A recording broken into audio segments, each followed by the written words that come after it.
काळे, माजी नगराध्यक्ष अंकुश बापू तेलकर,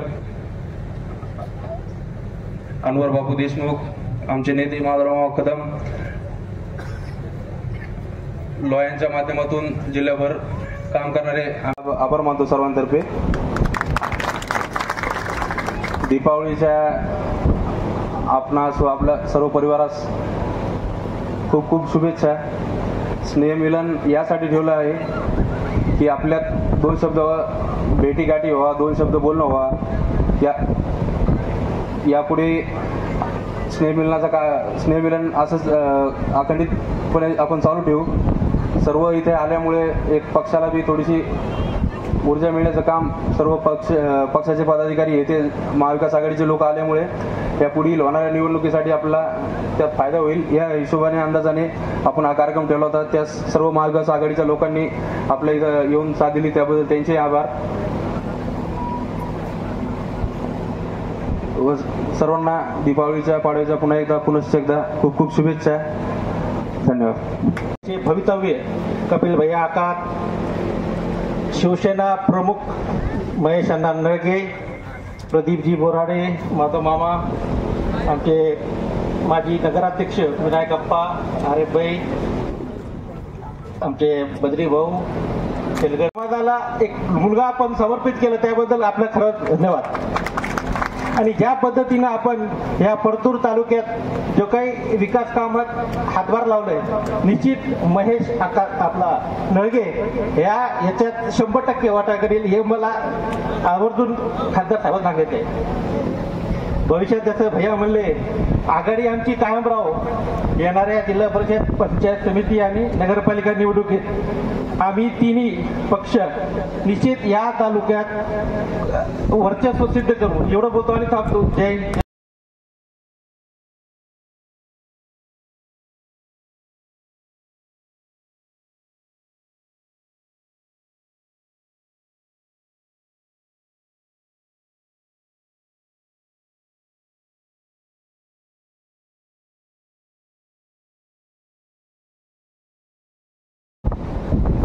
आज राजकीय भाष्य करायचा हा प्रसंग नाही असे आमचे नगराध्यक्ष माजी काळेसाहेब म्हणले। आज नाही करायचं कधी करायचं? ते राजकारणातच बोलले सगळे। तर माझी या लोकांना विनंती करण्यापेक्षा अगोदर व्यासपीठावर बसलेल्या सगळ्यांना विनंती करायची की तुमच्यातला कोणी सुरेश घेतले होऊ नये हे लक्षात ठेवा। आमचं झालं मनासारखं नाही तर मग आम्ही निघलो ही अशी भूमिका नसा। सुरेश जेटली यांनी ए जे पाटील बोराटे बरोबर बैठक घेतली होती त्यावेळेस सांगितलं ज्याला मिळेल त्याच्यासोबत आपण राहायचं। मग एजेला भेटलं की जेटली साहेब लगे फिर म्हणजे हे चंचल माणसं आहेत, चंचल। त्यांची मधून अंतर्गत सेटिंग होती सगळी। बबनराव लोणीकरांची आणि सुरेश शेठ जेटली यांची मधून अंतर्गत सेटिंग होती सगळी। आणि नगरपालिकेला आता ते सेटिंग करून उभं टाकलं तर मुसलमानांनी ठरवायचे आता अनिलभाई की ह्या हरामखोऱ्यासंग राहायचं का नाही राहायचं। आपल्या मताचा उपयोग घ्यायचा स्वतःला मोठं होण्यासाठी आणि नंतर आपल्या मताचा अनादर करून पुन्हा नको त्या गोष्टीच्या सोयीसाठी आपल्या कुठे बसायचं अशा उपऱ्याला त्याची जागा दाखवणं आता ही काळाची गरज आहे, लक्षात ठेवा। नाही तर पुन्हा पहिले पाडे 5 कवर यांना मिळेल डोक्यावर मिळेल लागल्या नव्हता। आता नवीन नेतृत्व उभे करा ना। आता महेश असेल, कपिल भाई असेल, तुम्ही असतात, तुम्ही कधी येणार पुढे की तर कपडे धुते दुसरे कपडे धुते भेटते आता तुम्ही सुद्धा सगळं आमचं पुढे या। आणि कपिल भाई आमचे म्हणले महेशरावला की तुम्ही जरा माल गिल काढा, माल ते खरी लक्ष्मी तर तुमच्याजवळच आहे कपिल भाई। हे आपले उभे काय महेशरावचं आपलं हे एखाद्या ऋतूमध्ये अतिवृष्टी होते ना तशी एखादी होती आहे। 12 महिने सतत पाऊस पडणारा एक माणूस इथं मोठा आहे। बाकी तुमच्या सोबत आम्ही आहेत। जिथं जिथं तुम्हाला अडचण येईल, जिथं तुम्हाला आमची गरज वाटते त्या ठिकाणी आम्ही तुमच्यासोबत तनमन धनानं उभे आहे। चिंता करायचं कारण फक्त आपलं एकच लक्ष असलं पाहिजे। जसं महाभारतामध्ये अर्जुनाचं लक्ष एकच होतं की फिरत्या माश्याचा डावाडोळा, तसं आपलं एकच लक्ष आहे की ही नगरपालिका आपल्याला जिंकायची आहे. बाकी तुम्ही आपसात सगळेजण बसून तडजोड करा की नगरपालिकेचा अध्यक्षपदाचा उमेदवार कोण लढणार आहे, त्यांना आर्थिक नियोजनाची व्यवस्था करायची आहे. पुन्हा एक अध्यक्षपदाची निवडणूक लढवला एका पक्षाचा खर्च करा म्हणतात दुसऱ्या पक्षाला, असं बी नाही होणार. ज्या पक्षाचा माणूस लढणार आहे त्या पक्षाच्याच माणसांनी मेजर वाटा उचलायचा आहे. म्हणजे असं म्हणणार नाही मी की त्या नगरसेवकाने काहीच करायचं नाही. मेजर वाटा अध्यक्षपदाची निवडणूक लढणाऱ्या माणसानं उचलायचा आहे, त्यांच्या पक्षाच्या लोकांनी उचलायचा आहे आणि बाकी सगळ्यांना सोबत घेऊन आपल्याला ही निवडणूक तुम्हाला जिंकायला एवढी अवघड नाही. जर तुम्ही मनात आणले कपिल भैया, अनवर भैया होणार हे तुम्हाला खात्री नाही. दिवाळीच्या अनुषंगाने सांगतो तेवढी ताकद तुमच्याजवळ आहे, लोकांमध्ये तेवढ्या जागरूकता आहे आणि हे दोघांचं आता लोकांना बी कळून चुकले की हे अंदर से मिली बघा येईल की सर तू नगरपालिका बघ, मी विधानसभा बघतो, मी तुला मदत करतो, तू मला मदत कर, हे लोकांना आता सांगायची गरज राहिलेली नाही. त्यामुळे आता हे सगळ्या गोष्टी लक्षात आल्यामुळं आपण आता जागरूकतेनं जर सगळ्यांनी एक विकोप्यानं एखादी जागा कमी जास्त त्याच्यात काही आडेवेडे घ्यायची गरज नाही. आपलं लक्ष एकच आहे की आपल्याला नगरपालिकेच्या परतूरच्या नगरपालिकेच्या निवडणुकीत आपल्याला यश संपादन करायचंय आणि आपला नगराध्यक्ष त्या ठिकाणी महाविकास आघाडीचा बसवायचा आहे. एवढी मात्र आपण या ठिकाणी एक खुणगाट उराशी बाळगला आणि त्या अनुषंगाने आपण निवडणुकीला पुढे जाऊ. आज या ठिकाणी दिवाळी स्नेहमिलनाचा कार्यक्रम मला वाटते शिवसेनेनं अशा प्रकारचा पहिलाच कार्यक्रम या ठिकाणी परतूरमध्ये घेतला आहे. त्यामुळे बरेच मी या ठिकाणी अभिनंदन केले. चांगल्या प्रकारचा आता उमदा आहे, नवीन आहे, थोडं बहुत तुम्हाला ऑड वाटेल, आम्हालाही वाटतंय, पण शेवटी नवीन उभारता माणूस असते तेव्हा त्याला काहीतरी करून दाखवण्याची इच्छाशक्ती असते आणि अशा माणसाच्या पाठीमागे आपण थोडं बळ दिलं पाहिजे. अशा प्रकारची भूमिका माझी पहिल्यापासून राहत आलेली आहे. त्या उगा आम्ही भावलं बसवायला त्या खुर्चीवर तिथे आयला ते काहीच करीन, आम्हालाच मला सगळं कर. आता हे करीन स्वतःच्या मनानं काही गोष्टी करायला, त्यामुळे अशा माणसाच्या मार्ग आपण उभं टाकलं पाहिजे ही माझी पहिल्यापासून भावना आहे. त्यामुळे आता सगळ्या सिनियर माणसाची जोड आहे. सगळे मामा असतील, अशोकराव असतील, काही सिनियर लोक बी त्यांच्यासोबत आहेत. नवीन आलेली आता टीम आमची प्रतिभा असतील, आमचा इथला म्हणून तालुका प्रमुख कुठे आहे, भारतराव आहेत. सगळी हे नवीन टीम जरी असली तरी जुन्या नव्याचा जोड आहे. सर्व समाजातले लोक सोबत आहेत. त्यामुळं आपण सगळ्यांनी मिळून जर मनात एखादा निर्धार केला तर मला वाटते कोणतीही गोष्ट अवघड नाही. त्यामुळे चांगल्या प्रकारे आता काय झालं, ह्यांचे पुरण झाले, हे माजी मंत्री आहेत, सगळं काय मलाच पाहिजे त्याची धारणा आहे. थोडी जरा आगळी वेगळी आहे. लोकांच्या मनामध्ये मोठ्या प्रमाणात असंतोष आहे. आज शेतकऱ्याच्या अतिवृष्टीच्या संदर्भानं बघा तुम्हाला खात्यात किती पैसे पडले, 5,000 10,000 तो आमच्याकडं. मी म्हणलं हे काय आमच्या इकडे पडले नाही. आज काल आमच्या पालकमंत्र्यांनी बातमी टाकली आहे, व्हॉट्सअपवर थेट टाकलंय की आज खात्यामध्ये एवढे पैसे पडले. तारीख टाकले 23. कधी? काल. 23 तारीख कधी? आज. म्हणजे हे सगळं असा अवमेल आहे. हे सरकार गरिबाचं नाही आहे, हे सामान्य शेतकऱ्याचं तर विशेषतः नाहीच. हे उद्योगपतींचं सरकार आहे, जे अर्धे ह्यांना देईन आणि अर्धे स्वतः ठेवीन, त्यांचे हे मार्ग आहेत.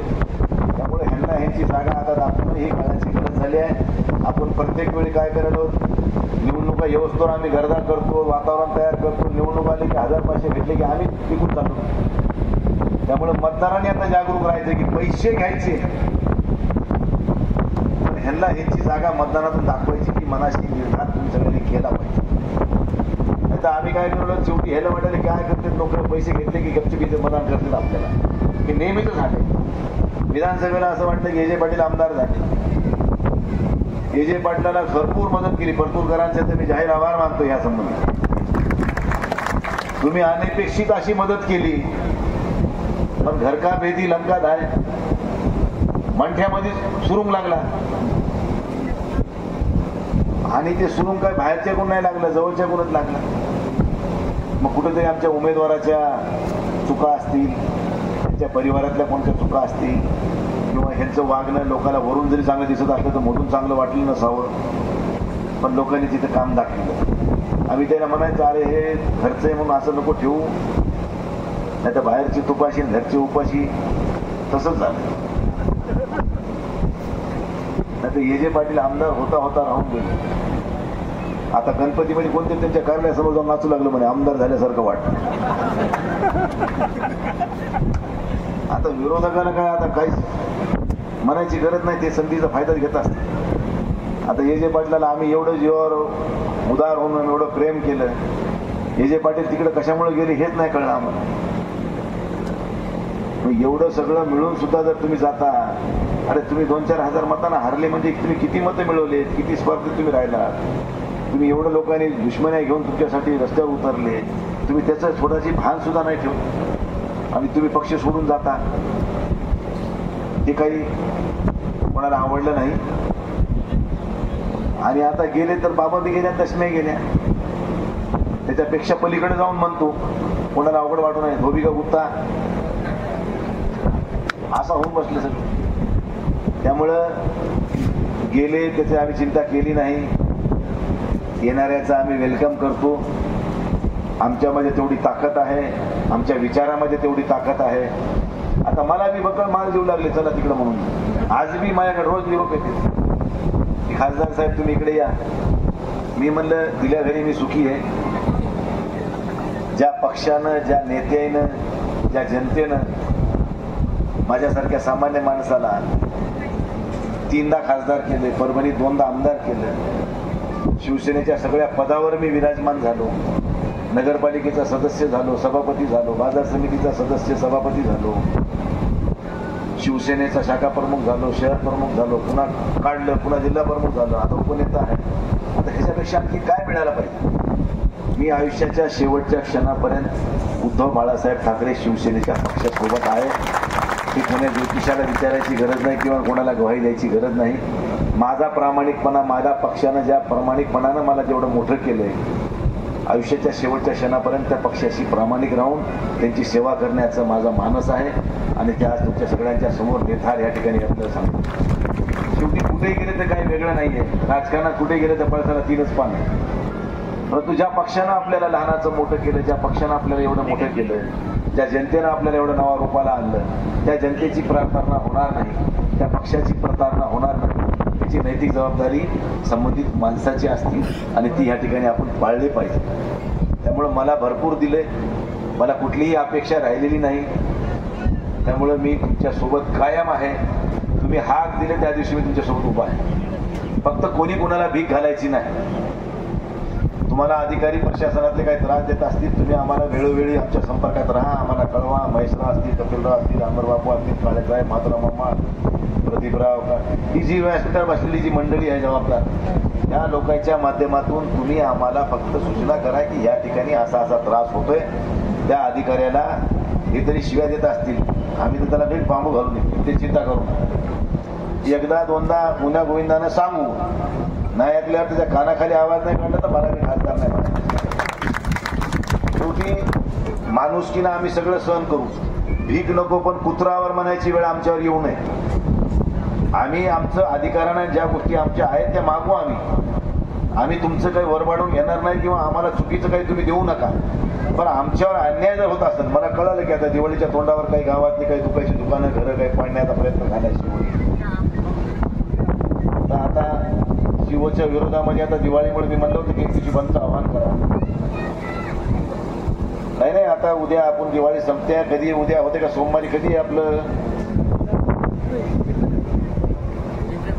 आज सुट्टी आहे ना, आज उद्या किती सुद्धा रविवारपर्यंत सुट्टी आहे ना.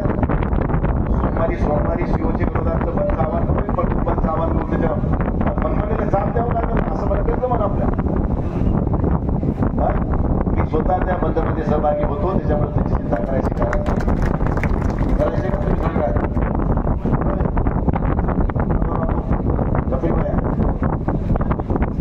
सोमवारी भरपूर शहर बंदचं आवाहन करतोय आपण या शिवच्या विरोधात, की ज्यांनी गरिबाची घरं, पावसाळ्यात घरं पाडता येत नाही, कोणाचं अतिक्रमण सुद्धा काढता येत नाही, तर ह्यांनी बाजाबता हेतुपुरस्कर राजकीय हेतून प्रेरित होऊन कोणाच्या तरी सांगण्यावरून पुढाऱ्याच्या दबावाखाली सामान्य माणसाचे घरं उद्ध्वस्त करण्याचं पाप या सीओनी केलं. त्या सीओला त्याची जागा दाखवल्याशिवाय आम्ही गप्प बसणार नाही. सोमवारी सगळ्या व्यापाऱ्याला आजपासूनच विनंती करा की सोमवारी आम्ही या घटनेचा निषेधार्थ बंद करतोय. आम्ही काही दिवसभर नाही करत, पण आम्हाला दुपारी 2 वाजेपर्यंतचा बंद करा. 2 नंतर तुम्ही दुकानं तुमचे खोला. अशा स्वरूपाचं आव्हान आपण सगळ्या व्यापाऱ्याला आजपासून केलं तर त्यांना बी गैरसोय होणार नाही. कारण छोटे छोटे उद्योगवाले असते, काही फळेभाजी भाजीपाल्यावाले, काही दूधवाले, हॉटेलवाले, त्यांचं सुद्धा नुकसान होणार नाही. त्यामुळे आजपासून सांगितलं तर ते घेणार नाही. आणि त्या अनुषंगानं आपण या ठिकाणी एक चांगल्या प्रकारचं आयोजन महेशरावनी केले. त्याबद्दल महेशरावांचं अभिनंदन करतो. या दिवाळी स्नेहमिलनाच्या कार्यक्रमाला आपण सगळेजण या ठिकाणी मोठ्या संख्येने आला, त्याबद्दल सर्व समाज बांधवांचं भगिनीचं मनपूर्वक स्वागत करतो. आणि येणाऱ्या नगरपालिकेच्या निवडणुकीत तुम्ही सगळ्यांनी एकत्र बसून जी काय भूमिका घेता त्या तुमच्या भूमिकेचं मी स्वागत करून तुमच्यासाठी मी 24 तास या ठिकाणी उभा राहून आपल्याला यश मिळवण्यासाठी आपण सगळेजण प्रयत्नशील राहू, एवढंच आपल्याला या ठिकाणी या निमित्ताने विनंती करतो. पुन्हा एकदा तुम्ही आम्हाला बोलवलं, आमचा सन्मान केला, त्याबद्दल आपले आभार मानतो. आणि या ठिकाणी माझे